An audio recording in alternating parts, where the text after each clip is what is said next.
श्री स्वामी समर्थ. स्वामी महाराज तुमच्या सर्व चांगल्या इच्छा पूर्ण करो ही स्वामींच्या चरणी प्रार्थना करते आणि आजच्या या नवीन व्हिडिओला सुरुवात करते. आपल्या हिंदू धर्मात पितृपक्षाचे विशेष महत्त्व आहे. या काळात पितरांसाठी श्राद्ध करण्याची परंपरा आहे. असे मानले जाते की पितृपक्षाच्या संपूर्ण 15 दिवसाच्या काळात आपले पूर्वज पृथ्वीवरती येतात आणि वंशजांकडून त्यांच्या तारखेची कामना करतात. या सर्व दिवशी श्राद्ध करणे खूप शुभ मानले जाते आणि पितरांच्या नावाने तर्पण आणि दान देखील केले जातात. वंशजांनी केलेले श्राद्ध कर्म पितरांचे आशीर्वाद घेऊन घरात आनंद आणतो. दरवर्षी पितृपक्ष भाद्रपद महिन्याच्या पौर्णिमेपासून सुरू होतो आणि अमावस्येला संपत असतो. या सर्व दिवशी वेगवेगळ्या तारखांना श्राद्ध केले जाते आणि पितरांसाठी कृत्य केली जातात. यावर्षी पितृपक्ष हा भाद्रपद महिन्याच्या पौर्णिमेपासून सुरू झालेला आहे आणि अमावस्येला संपत असतो. या सर्व दिवशी वेगवेगळ्या तारखांना श्राद्ध केले जाते आणि पितरांसाठी कृत्य केली जातात.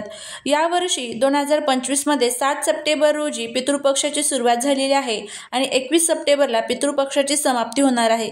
तुम्हाला श्राद्ध आणि तर्पणाच्या तारखी ज्या आहेत तर त्या बघायच्या आणि त्यानुसार आपल्या पूर्वजांचं श्राद्ध जे आहे तर ते आपल्याला घालायचं. असं मानलं जातं की या काळात केलेली भक्ती आणि त्याचबरोबर श्राद्ध यामुळे व्यक्तीला चांगले कर्म आणि त्याचबरोबर समृद्धी देणारे जे मार्ग आहेत तर ते मोकळे होतात. वंशाच्या वाढीसाठी सुद्धा हे जे कार्य आहे तर ते मदत करत असते.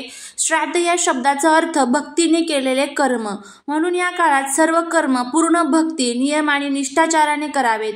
पितृपक्षात अभिजित मुहूर्तावर श्राद्ध करणे विशेष फलदायी मानले जाते, कारण हा काळ पूर्वजांच्या आत्म्याच्या शांतीसाठी सर्वोत्तम मानला जातो. जर तुम्ही या काळात पूर्वजांच्या नावाने अर्पण केले आणि घराच्या दक्षिण दिशेला दिवा लावला तर जीवनात कल्याण होते आणि पूर्वजांचे आशीर्वादही राहतात. या काळात पूर्वजांच्या शांतीसाठी दान करणे देखील महत्त्वाचे असते. पितृपक्षात भक्तीने केलेले प्रत्येक काम केवळ पूर्वजांना संतुष्ट करत नाही तर जीवनात सकारात्मक ऊर्जा आणि आनंद आणि शांती देखील आणते. यावेळी पूर्वजांसाठी तर्पण इत्यादी करणे विशेष फलदायी मानले जाते. त्यामुळेच या पितृपक्ष जोपर्यंत चालू आहे तोपर्यंत आपल्याला एक अतिशय प्रभावी असा उपाय करायचा आहे. आपल्याला पितृपक्षामध्ये कावळ्याला घरासमोर ही एक वस्तू खाण्यासाठी ठेवायची आहे, जेणेकरून आपले पितृ जे आहेत तर ते आपल्यावरती तृप्त होऊन आशीर्वाद देतील. घरातील इडापिडा नजरबाधा 24 तासामध्ये संपेल. आपल्या घराची, पतीची, मुलांची प्रगती होईल. घराची प्रगती कोणीच थांबवू शकणार नाही. आता हा उपाय कसा करायचा आहे याबद्दलची संपूर्ण माहिती या आजच्या व्हिडिओमध्ये मी तुमच्यासोबत शेअर करणार आहे. त्यामुळे व्हिडिओ हा स्किप न करता शेवटपर्यंत पाहत राहा. चॅनलवरती नवीन असाल तर सबस्क्राईब करा आणि असेच माहितीपूर्ण नवनवीन व्हिडिओ पाहण्यासाठी बेल आयकॉनलाही प्रेस करा, म्हणजे जेव्हा कधी मी नवीन व्हिडिओ अपलोड करेल त्याचं नोटिफिकेशन सर्वात अगोदर तुम्हाला भेटेल आणि तुम्ही एक पण व्हिडिओ मिस करणार नाही. कावळ्याला पितरांचे प्रतीक मानले जाते, कारण का असं म्हणतात की पितरांचा आत्मा कावळ्याच्या रूपाने येऊन आपल्या वंशजांकडून भोजन आणि पूजा स्वीकारतो. कावळा न थकता लांबचा प्रवास करू शकतो, त्यामुळे आत्मा त्याच्या रूपात सहज एका ठिकाणाहून दुसरीकडे जाऊ शकतो. याच कारणांमुळे पितृपक्षात कावळ्याला भोजन दिले जाते. धार्मिक श्रद्धेनुसार माणसाच्या मृत्यूनंतर त्याचा जन्म कावळ्याच्या योनीत होतो असे देखील मानण्यात येते. आपल्या पौराणिक कथेनुसार असं देखील म्हणण्यात येतं की इंद्राचा पुत्र जयंत याने सर्वप्रथम कावळ्याचे रूप धारण केले होते.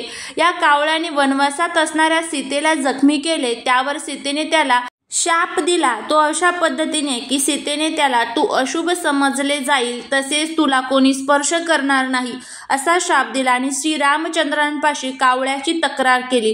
श्रीरामचंद्रांनी जवळ पडलेली दर्भाची काडी फेकून कावळ्याला मारली. त्या काडीने कावळ्याच्या एका डोळ्याचा वेध घेतला. तेव्हापासून त्याला एकाक्ष नाव पडले. यानंतर जयंताने आपण केलेल्या कृत्याबाबत श्रीरामाची माफी मागितली. तेव्हा श्रीरामाने त्याला उशाप दिला. मनुष्य मृत्यू झाल्यानंतर त्याच्या पिंडाला तू स्पर्श केल्याखेरीज त्याचा आत्मा मुक्त होणार नाही. याच वेळी ही दर्भाची काडी देखील महत्त्वाचे कार्य करेल.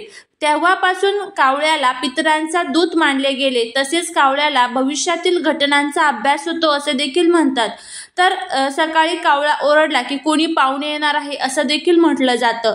पितृपक्षात कावळ्याला भोजन देणे हे विशेष महत्त्वाचं मानलं जातं. कारण का तर पितृपक्षात कावळ्यासोबतच गाय, कुत्रा, त्याचबरोबर कावळा यांना भोजन दिले जातं. गायीला भोजन दिल्यामुळे पितरांचे आशीर्वाद मिळतात, तसेच घरात सुख समृद्धी टिकून राहते. कुत्र्याला भोजन दिले तर पितरांच्या आत्म्यात शांती मिळते आणि सुख समृद्धी घरामध्ये टिकून राहते. अशाच पद्धतीने जर कावळ्याला भोजन दिले तर आपल्या पितरांचा आत्मा हा तृप्त होतो आणि ते आपल्याला आशीर्वाद देऊन घराची भरभराट होत असते. तर इतकं महत्त्व हे आपल्या पितृपक्षामध्ये कावळ्याला आहे. तर कावळ्याला घास देणं हे खूप महत्त्वाचं आहे. तर हा पितृपक्ष संपण्यापूर्वी तुम्हाला हा जो उपाय आहे तर तो करायचा आहे. हा उपाय जर तुम्ही केला तर नक्कीच तुम्हाला याचा फायदा होईल. बघा काय होतं, ज्या वेळेस आपल्या घरावरती किंवा आपल्यावरती हा पितृदोष असतो त्यावेळेस कधीच आपल्याला कोणत्याच कामामध्ये यश मिळत नाही. घरामध्ये सतत अडचणी आणि अडथळ्यांचा आपल्याला सामना करावा लागत असतो. घरामध्ये सुख, शांती, समृद्धी ही टिकतच नाही. पती पत्नीमध्ये सतत भांडण, कटकट, वादविवाद जे आहे तर ते होत असतात. कोणतंही काम हातामध्ये घ्या, त्या कामामध्ये आपल्याला यश मिळत नाही. त्याचबरोबर घरामध्ये लक्ष्मी टिकत नाही. आलेला पैसा हा कुठे ना कुठे खर्च होऊन जात असतो. त्याचमुळेच आपल्या घरातील हे सर्व जे काही दोष आहे, दुःख आहे, दारिद्र्य आहे, त्याचबरोबर आपल्या घराची, पतीची, मुलांची प्रगती जर थांबून गेलेली असेल, जीवनामध्ये सतत अडचणी आणि अडथळ्यांचा सामना करावा लागत असेल, लक्ष्मी ही साथ देत नसेल, तर अशा अनेक प्रकारच्या समस्या ज्या आहेत तर त्यासाठी हा उपाय अतिशय कारगर आपल्यासाठी ठरू शकतो. फक्त कोणताही उपाय करत असताना तो भक्तीने आणि श्रद्धेने करणं हे तितकंच महत्त्वाचं आहे. तर आता हा उपाय कसा करायचा आहे ते आपण जाणून घेऊया. तर पितृपक्षाच्या 15 दिवसांमध्ये तुम्ही कधीही हा उपाय करू शकता. तुम्हाला वाटलं आपल्याला हा उपाय पितृपक्षाचे 15ही दिवस करायचे आहे, करू शकता, काहीच अडचण नाही. रोज देखील तुम्ही हा उपाय करू शकता. ज्या दिवशी तुम्ही हा उपाय करणार आहात ना तर त्या दिवशी घरामध्ये सुतक, पिरियड्स अजिबात नसावे याची आपल्याला काळजी घ्यायची आहे. घरातील महिला किंवा त्याचबरोबर पुरुष हा उपाय करू शकते, काहीच अडचण नाही. त्यानंतर आता सर्वात प्रथम आपल्याला काय करायचं आहे तर थोडेसे तांदूळ घ्यायचे आहे आणि त्या तांदळापासून आपल्याला थोडासा भात जो असतो ना तर तो शिजवून घ्यायचा आहे. आता या तांदळामध्ये शिजवत असताना तुम्हाला मीठ हे चुकूनही टाकायचं नाही, तर अळणी भात आपल्याला इथे शिजवायचा आहे. त्यानंतर तुम्हाला एका प्लेटमध्ये हा भात जो आहे तर तो काढून घ्यायचा आहे. त्यावरती तुम्हाला थोडंसं दही टाकायचं आहे आणि थोडेसे काळे तीळ तुम्हाला टाकायचे आहे.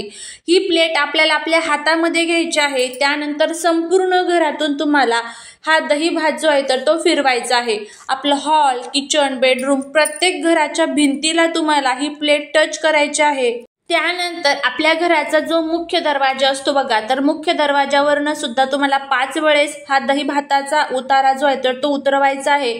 आणि त्यानंतर आपल्या घराच्या समोर, दरवाजाच्या बाहेर, टेरेसवरती, बाल्कनीवरती किंवा मग जिथे कुठे तुम्हाला व्यवस्थित जागा भेटेल, जिथे पशुपक्षी येतील आणि हा जो दही भात आहे तर तो खाऊन घेतील, अशा ठिकाणी तुम्हाला हा दही भात जो आहे तर तो ठेवायचा आहे. घराच्या बाहेर ठेवला तरी चालेल, बाल्कनी असेल तर बाल्कनीमध्ये ठेवा, काहीच अडचण नाही. जितका कावळा खाईल, बाकीचे पशुपक्षी खातील, तितके आपल्या घरातील इडापिडा जी आहे तर ती दूर होत असते. त्यानंतर उरलेला जो भात आहे, जर तुम्ही घरामध्येच एखाद्या बाल्कनीमध्ये वगैरे ठेवलेला असेल तर दुसऱ्या दिवशी तो तुम्ही निर्माल्यात टाकून द्या. एखाद्या झाडाखाली ठेवलेला असेल तर काही हरकत नाही, तो बाकीचे पशुपक्षी येऊन तो खाऊनच घेणार आहे. टेरेसवरती, पत्र्यावरती ठेवलेला असेल तरीही तो तुम्ही निर्माल्यामध्ये टाकून देऊ शकता. आता हा उपाय करण्याचा जो टायमिंग आहे तर तो सकाळी 11:30 वाजल्यापासून ते 12:30 वाजेपर्यंत हा जो 1 तासाचा कालावधी आहे, या 1 तासाच्या कालावधीमध्ये तुम्हाला हा भात ठेवायचा आहे. तुम्ही बनवून हा सकाळीच ठेवू शकता, पण कावळ्याला हा भात जो आहे तर तो तुम्हाला याच 1 तासाच्या कालावधीमध्ये बाहेर ठेवायचा आहे. कारण हा जो काळ आहे तर तो आपल्या पितरांचा काळ असतो. भात तिथे ठेवत असताना तुमच्या पितरांचं स्मरण आवर्जून करा. ओम पितृदेवाय नमः या मंत्राचा जप आवर्जून तिथे 11 वेळेस दक्षिण दिशेला तोंड करून करा. तर अशा पद्धतीने हा उपाय करायचा आहे. करून बघा, फायदा होईल. झालेली सेवा ही महाराजांच्या चरणी रुजू करते. व्हिडिओ आवडला असेल लाईक, शेअर, सबस्क्राईब करा. श्री स्वामी समर्थ.